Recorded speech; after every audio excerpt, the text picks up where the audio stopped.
नमस्कार। आज हम माइक बेलाफ्योर की किताब वन गुड ट्रेड के जो मुख्य विचार हैं उन पर थोड़ी गहराई से बात करने वाले हैं। हाँ, ये किताब प्रोफेशनल ट्रेडिंग की दुनिया में मतलब अंदर क्या चलता है उसकी एक झलक देती है। बिल्कुल, और खास तौर पर उन आदतों और उस माइंडसेट पर फोकस करती है जो लगातार कामयाबी के लिए जरूरी हैं। सही। हमारे जो स्रोत हैं वो बताते हैं कि लेखक माइक बेलाफ्योर एसएमबी कैपिटल नाम की एक प्रोप्राइटरी ट्रेडिंग फर्म के सह संस्थापक हैं। हाँ, प्रॉप फर्म्स मतलब जो अपने खुद के पैसे से ट्रेड करती हैं, क्लाइंट्स की नहीं। एग्जैक्टली। और बेलाफ्योर का एक बड़ा मजबूत विचार है कि ट्रेडर का असली ध्यान रोज ढेरों सौदे करने पर नहीं होना चाहिए, बल्कि सिर्फ एक अच्छी ट्रेड खोजने पर और उसे सही ढंग से करने पर। तो इस विचार को थोड़ा खोलते हैं। सुनने में तो बड़ा सिंपल लगता है ना? हाँ, लगता तो है, लेकिन इसमें गहराई है। आज हमारी कोशिश यही रहेगी कि उन मुख्य सिद्धांतों को समझें जो इस किताब के सार में है। अनुशासन। हाँ, तैयारी, अनुशासन, सही प्रक्रिया और एक मजबूत मानसिकता, कैसे ये सब मिलकर ट्रेडिंग में एक स्थायी सफलता की नींव रखते हैं। ये सिर्फ टिप्स नहीं है, बल्कि एक फिलॉसफी है। बिल्कुल।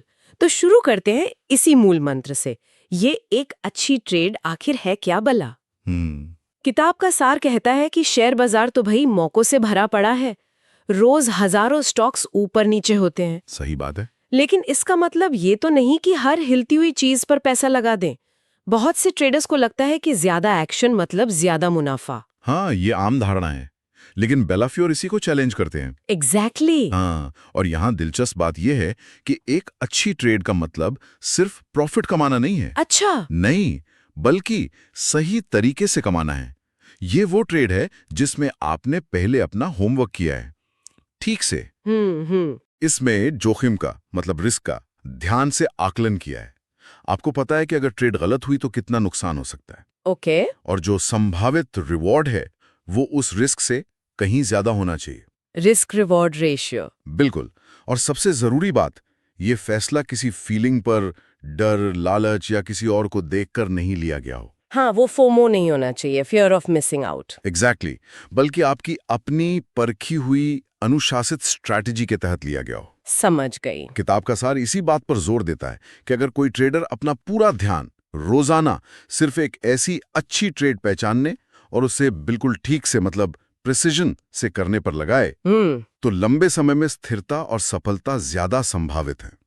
इसे आप मैराथन जैसा समझे, 100 मीटर स्प्रिंट नहीं। सही उदाहरण है। हर दिन एक सही सोचा समझा कदम आपको धीरे धीरे मंजिल के करीब ले जाता है। जबकि बिना सोचे समझे कूदने से तो शायद जल्दी थक जाएं या बड़ी गलती कर बैठे। बिल्कुल, ये लगातार छोटे सही कदम उठाने का अनुशासन है। ये बात तो समझ आती है, मतलब क्वालिटी ओवर क्वांटिटी। रोज 10 आधे अधूरे सौदे करने से तो अच्छा है एक पूरी तरह सोचा समझा सौदा। राइट। भले उसमें टाइम लगे, पर सवाल ये है कि वो एक अच्छी ट्रेड मिलेगी कैसे? यहीं पर तैयारी आती है। हाँ, यहीं पर तैयारी का महत्व सामने आता है। किताब के सार में इस पर बहुत जोर है। एक लाइन है, तैयारी ही सफलता है। बिल्कुल। स्रोत बताते हैं कि सफल ट्रेडर्स हवा में तीर नहीं चलाते, उन्हें बाजार खुलने से पहले काफी रिसर्च करनी होती है। हाँ, मतलब पहले से प्लानिंग। हाँ, अपने पसंदीदा स्टॉक्स की एक लिस्ट बना के रखनी चाहिए जिनके पैटर्न वो समझते हों। अपनी वॉच लिस्ट। हाँ, वॉच लिस्ट। बाजार के ट्रेंड्स क्या हैं, कौन सी खबरें असर डाल सकती हैं, इन सब पर पैनी नजर। स्रोत में एक बढ़िया तुलना की गई है। बिना तैयारी के ट्रेडिंग करना वैसा ही है जैसे बिना नक्शे के युद्ध लड़ने चले जाना। सही बात। नतीजा क्या होगा पता नहीं। बिल्कुल। और अगर हम इसे थोड़ा बड़े पिक्चर में देखें तो यही गहरी तैयारी, यही होमवर्क आपको उन एक अच्छी ट्रेड के अवसरों को पहचानने की क्षमता देता है। अच्छा। जब आप बाजार की नव समझते हैं, अपने स्टॉक्स के इंपॉर्टेंट प्राइस लेवल्स जानते हैं और रिस्क रिवॉर्ड का पहले से विश्लेषण कर चुके होते हैं, तब आप कॉन्फिडेंस से कह सकते हैं कि हाँ, ये अच्छा मौका है। बिल्कुल, तभी। और ये तैयारी सिर्फ ट्रेड में घुसने से पहले खत्म नहीं होती। अच्छा, ट्रेड के दौरान भी? हाँ, ट्रेड के दौरान भी आपको अपनी योजना पर टिके रहना होता है और ट्रेड के बाद उसका विश्लेषण करना होता है। क्या सही हुआ, क्या गलत, अगली बार क्या बेहतर हो सकता है। Post trade analysis. एग्जैक्टली। पूरी तैयारी से विश्लेषण करने पर ही कम जोखिम और ज्यादा मुनाफे वाले मौकों को ढूंढ निकालने और उनका फायदा उठाने की संभावना बढ़ती है। ये एक लगातार चलने वाली प्रक्रिया है, कोई एक बार का काम नहीं। बेलाफ्योर प्रक्रिया पर मतलब प्रोसेस पर, परिणाम से कहीं ज्यादा जोर देते हैं। हाँ, ये बहुत महत्वपूर्ण है। स्रोत में ये बात बार बार आती है, process is more important then outcome. प्रक्रिया नतीजे से ज्यादा महत्वपूर्ण है। ये सुनने में थोड़ा अजीब लग सकता है। क्योंकि आमतौर पर तो हम रिजल्ट देखते हैं। बिल्कुल, पैसा बना तो ट्रेड अच्छी, नहीं बना तो बुरी, यही सोचते ना ज्यादातर लोग। हाँ, लेकिन ये सोच थोड़ी शॉर्ट टर्म है। अच्छा, कैसे? समझाइए जरा। देखिए, अगर आपकी प्रक्रिया मतलब आपकी स्ट्रैटेजी, आपका एनालिसिस, आपका रिस्क मैनेजमेंट, ये सब मजबूत और लॉजिकल हैं, तो एक आध ट्रेड में नुकसान होने से उस प्रक्रिया को गलत नहीं मान लेना चाहिए। ओके। नुकसान तो ट्रेडिंग का हिस्सा है, कोई भी हमेशा सही नहीं हो सकता। जरूरी यह है कि आप अपनी परखी हुई प्रक्रिया पर लगातार टिके रहें। अच्छा। क्योंकि लंबे समय में वही आपको सफलता दिलाएगी, ना कि किसी एक ट्रेड का नतीजा। पर ऐसा क्यों? मतलब प्रक्रिया क्यों इतनी अहम है नतीजे से ज्यादा? इससे एक महत्वपूर्ण सवाल उठता है, क्यों?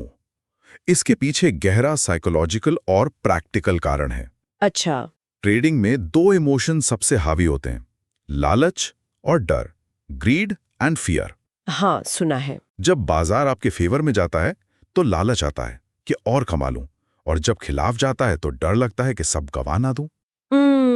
एक मजबूत, पहले से तय की हुई प्रक्रिया इन भावनाओं को काबू में रखने में मदद करती है। मतलब इमोशनल डिसीजन मेकिंग से बचाती है। एग्जैक्टली। जब आपका ध्यान प्रोसेस पर होता है तो आप तात्कालिक लाभ या हानि से कम विचलित होते हैं। आप जानते हैं कि अगर आप अपनी प्रक्रिया सही ढंग से फॉलो कर रहे हैं तो भले ही इस एक ट्रेड में नुकसान हो जाए, लेकिन अगर आपकी प्रक्रिया में दम है तो ओवरऑल मतलब औसतन आप मुनाफे में रहेंगे। ओके।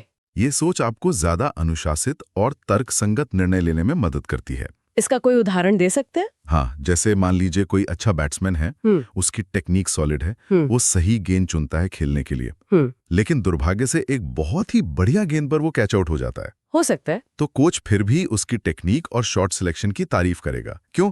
क्योंकि लंबे समय में अच्छी तकनीक और सही चयन ही रन बनाएगी, भले ही उस एक पारी में नतीजा खराब रहा हो। सही बात है। ट्रेडिंग में भी यही सिद्धांत लागू होता है। एक अच्छी प्रक्रिया आपको बुरे नतीजों के भावनात्मक असर से बचाती है। तो मतलब ये हुआ कि अगर मैंने पूरी रिसर्च की, सही स्ट्रैटेजी अपनाई, रिस्क मैनेज किया और फिर भी ट्रेड में नुकसान हो गया, हाँ, तो बेलाफियर के अनुसार वो फिर भी एक अच्छी ट्रेड मानी जा सकती है? बिल्कुल, क्योंकि मैंने प्रोसेस सही फॉलो किया। क्योंकि मैंने प्रोसेस सही फॉलो। बिल्कुल ठीक। क्योंकि आपने वो किया जो आपके कंट्रोल में था। नतीजा तो मार्केट के हाथ में है। ये वाकई ट्रेडिंग के आम नजरिए से काफी अलग सोच है। हाँ, ये परंपरागत सोच को चुनौती देती है और इसी अनुशासन की बात सीधे जुड़ती है रिस्क मैनेजमेंट से। हाँ, जोखिम प्रबंधन, अगला अहम बिंदु। बिल्कुल। स्रोत साफ कहता है कि एक अच्छी ट्रेड की असली परीक्षा और उसकी ताकत उसके जोखिम नियंत्रण में है। ये सिर्फ मुनाफा कमाने के बारे में नहीं है। नहीं, बल्कि ये सुनिश्चित करने के बारे में है कि जब आप गलत हो तो नुकसान सीमित रहे, छोटा रहे। इसमें क्या क्या आता है? जैसे स्टॉप लॉस? हाँ, सबसे पहले तो स्टॉप लॉस। ट्रेड में घुसने से पहले ही ये तय कर लेना कि अगर बाजार आपके खिलाफ गया तो आप कहां पर पोजीशन काट देंगे। वो लक्ष्मण रेखा। बिल्कुल, वो नुकसान का लेवल जहां पहुंचते ही आप ट्रेड से बाहर, चाहे कुछ भी हो, ताकि छोटा नुकसान बड़े घाटे में न बदल जाए। ये बहुत जरूरी है। और क्या जरूरी है?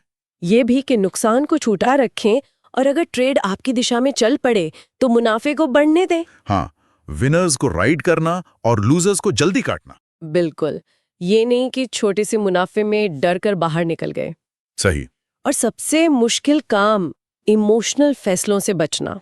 उफ, हाँ, जैसे कोई शेल गिर रहा है और आप उम्मीद में बैठे हैं कि अरे वापस ऊपर आएगा। हाँ, जबकि आपकी स्ट्रैटेजी कह रही है कि निकल जाओ। या फिर थोड़ा मुनाफा दिखते ही डर के मारे उसे बुक कर लेना, जबकि अभी और ऊपर जाने की गुंजाइश है। ये सब इमोशनल ट्रैप्स हैं।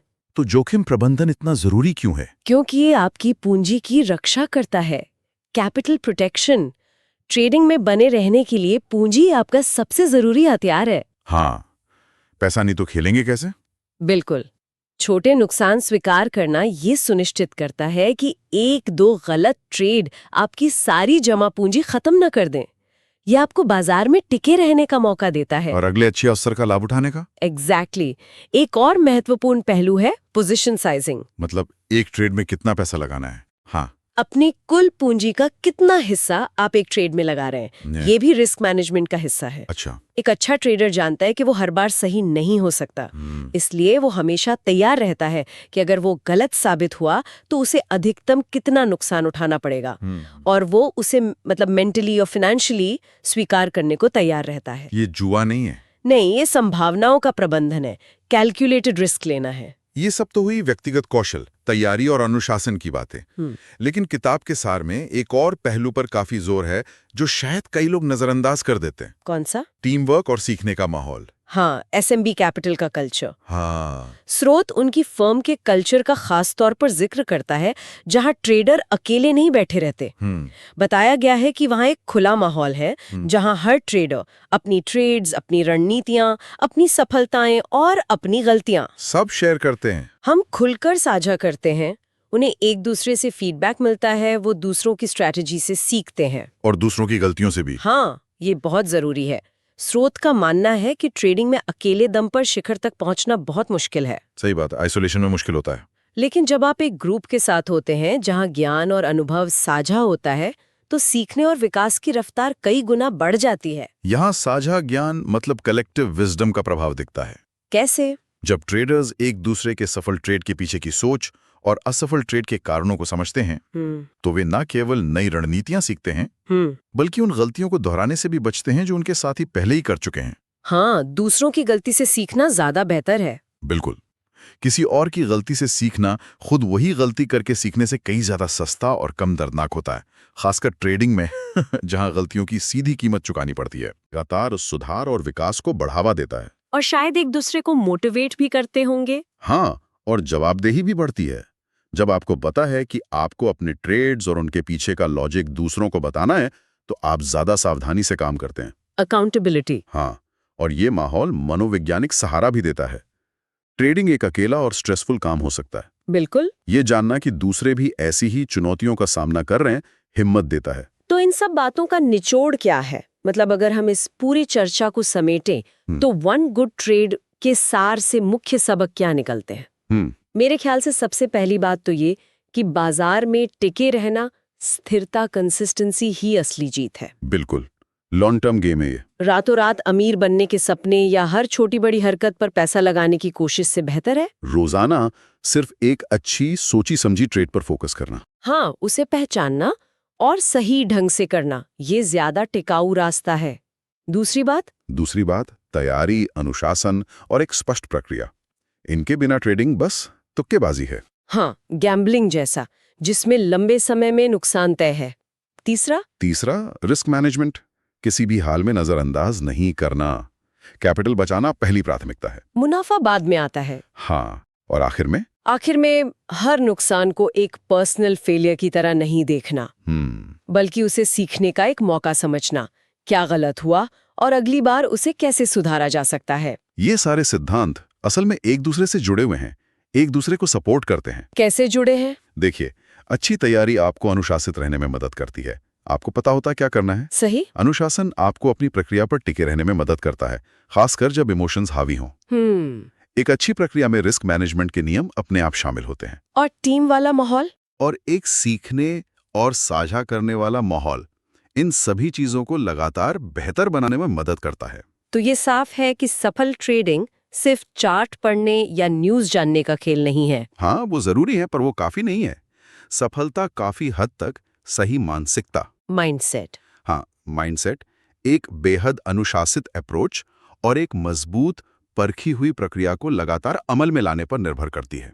ये एक कला भी है और विज्ञान भी। बिल्कुल, जिसमें महारत हासिल करने के लिए समर्पण और लगातार प्रैक्टिस चाहिए। तो आज हमने माइक बेलाफियोर की किताब वन गुड ट्रेड के सार से निकले विचारों पर एक अच्छी गहरी नजर डाली। हाँ, और मुख्य संदेश यही है कि ट्रेडिंग में सफलता बड़े दांव लगाने या हर चमकती चीज के पीछे भागने से नहीं मिलती, बल्कि ये मिलती है लगातार धैर्य से, अच्छी तरह तैयार की गई, अनुशासित और रिस्क कंट्रोल्ड सिंगल ट्रेड्स के जरिए, जिन्हें धीरे धीरे ईंट दर ईंट जोड़कर बनाया जाता है। ये वाकई धैर्य, अनुशासन और लगातार सीखने का खेल है। इस पूरी चर्चा के बाद ये सोचना वाकई दिलचस्प है कि एक अच्छी ट्रेड का ये सिद्धांत, ये फिलॉसफी क्या सिर्फ स्टॉक मार्केट तक ही सीमित है, आप क्या सोचते हैं? या फिर इसे हम जीवन के दूसरे महत्वपूर्ण क्षेत्रों में भी लागू कर सकते हैं? जैसे कि? जरा सोचिए, क्या अपना करियर बनाने में, कोई नया स्किल सीखने में या यहाँ तक कि रिश्ते निभाने में भी यही सिद्धांत काम नहीं आ सकता? जहां हम धैर्य रखकर, पूरी तैयारी के साथ, हाँ, भावनाओं में बहे बिना अनुशासित तरीके से लगातार छोटे छोटे सही कदम उठाते हैं। और इसी से लंबे समय में बड़ी और स्थायी सफलता हासिल करते हैं। बिल्कुल, ये एक ऐसा विचार है जिस पर हम सब अपने अपने जीवन के संदर्भ में सोच सकते हैं। वाकई सोचने वाली बात है। चलिए इसी